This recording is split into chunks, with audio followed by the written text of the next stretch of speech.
Hi, this is Jim at Rhino Tuff Steel Targets LLC. Hey, I have a new product. It's a walking target kit. You get 2 complete walking targets, and they're made out of AR500 instead of the regular A36. The regular A36 is only good really for a .22 long rifle. This is so much stronger. It can hold up against quite a few bigger calibers. So I've tested this against HMR 17, 9mm Luger, and 40 caliber Smith & Wesson, just to give you an idea. The steel is incredibly strong. Here's my test that I wanted to see how it would hold up. That was a 40 cal. It just leaves like a little yellow spot from the copper plating. The metal just doesn't bend or anything. It's incredible. So anyhow, just wanted to give you an idea. It's really strong, and then I'm going to show you how to weld this thing. Okay, hey, I wanted to show you how I put together the walking target made out of the AR500. Now the A36 and the AR500 assembly is the same, and welding is the same too. But anyhow, just take the 2 halves of the walking target, and you can see the notches, how they fit together. Slide them together, and I just take a hammer and tap them. You know, you have to support it and tap it together the best you can. See, it's not real tight there. And now what you can do is, see, I've just got a piece of 1/2-inch steel in the vise, and see how it's supported underneath right there in the middle. And then I take a punch, just a regular old punch, and you know, if you have a friend hold it for you, it might work better. And kind of wiggling here. There we go, that's more like it. Okay, and then tap it. You know, you're not going to hurt it. You probably hit it as hard as you want. See that? It locked it together. It's pretty well, you know, you maybe could shoot it like that. I wouldn't recommend it. Oh, it's not totally locked. It's got a little wiggle to it. So sometimes they lock themselves really tight. Just all over the place. Okay. So after you get that done, then you want to weld it, and you can stick weld it, you can wire feed weld it. You want to try and keep the heat that you put into the steel as low as possible. I know that's easier said than done. And I use, oh yeah, you want to use a low hydrogen rod. So something like 7018. I use a 710X wire, and it's 16th inch is what I use, with a carbon dioxide gas, shielding gas. So we'll weld this thing up. Okay, we're ready to weld. Hey, I've got the 2 halves put together. We punched them, hit them with a hammer and the punch, got them locked together. Now I've got them set up on the 4x4 here. So it kind of levels out. See how I kind of hold it level, just to make it easier on me.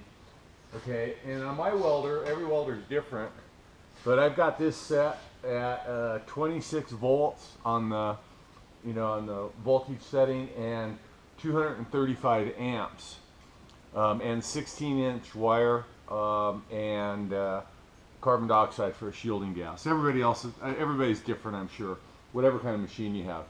So let's weld it up. I'll show you. It goes real fast.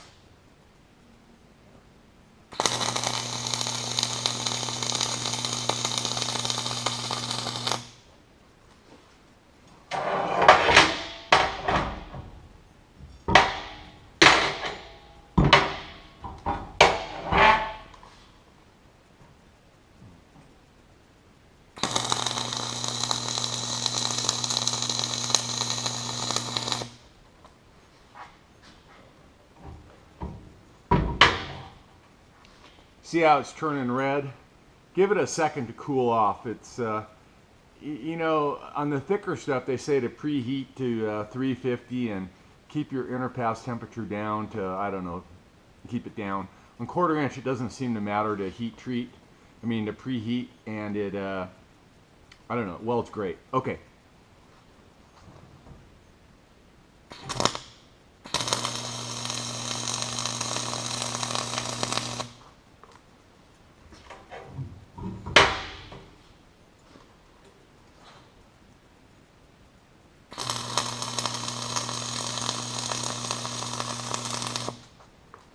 All right, that's it.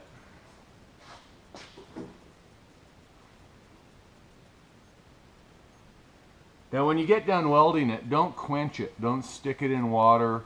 Don't throw it in the snowbank. Don't do any of that stuff because you'll make the steel real brittle.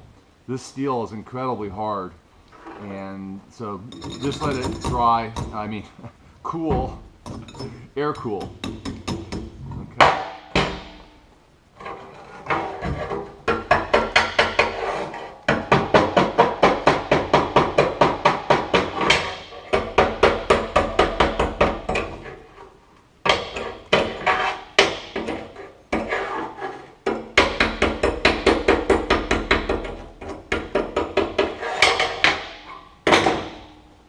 All right.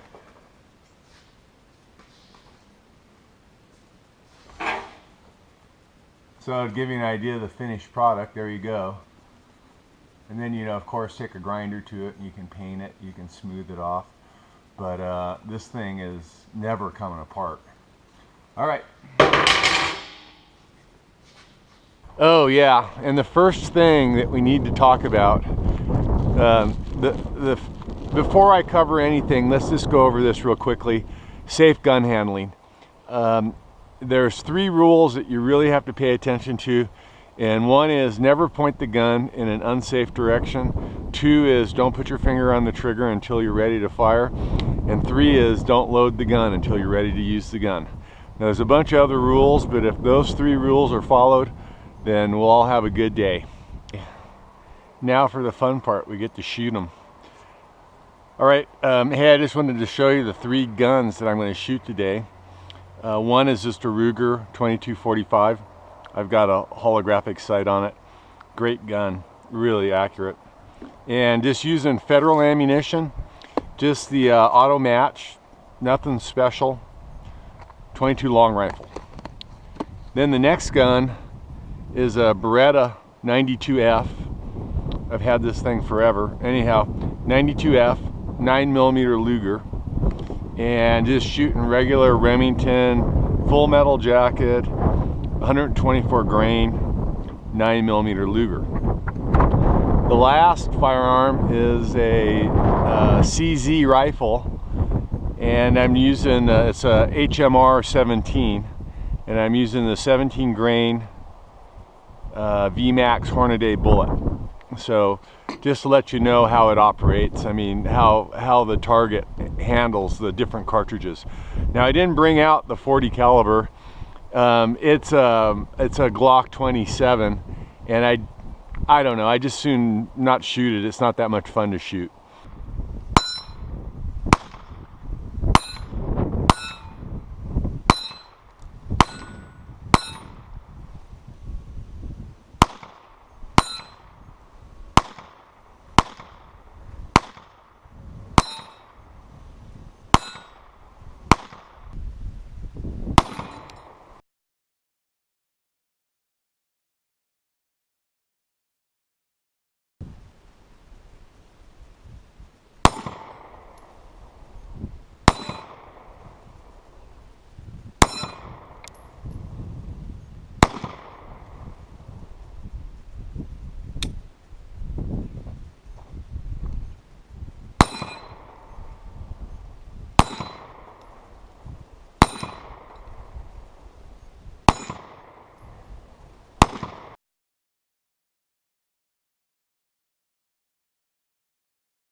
All right, well, you saw all 3 guns fired, and anyhow, the damage, there is no damage. The targets, the AR500 steel holds up to 9mm from, God, a really close distance, like probably 20 feet, less than 20 feet, 15 feet.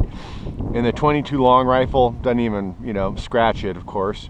9mm and 40 cal seem to be about the same as far as, you know, no damage basically.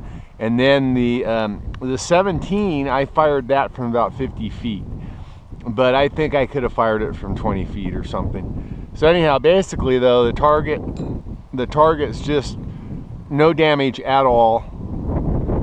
And just to let you know, you can shoot these things all day long and not have a problem. All right, that's it.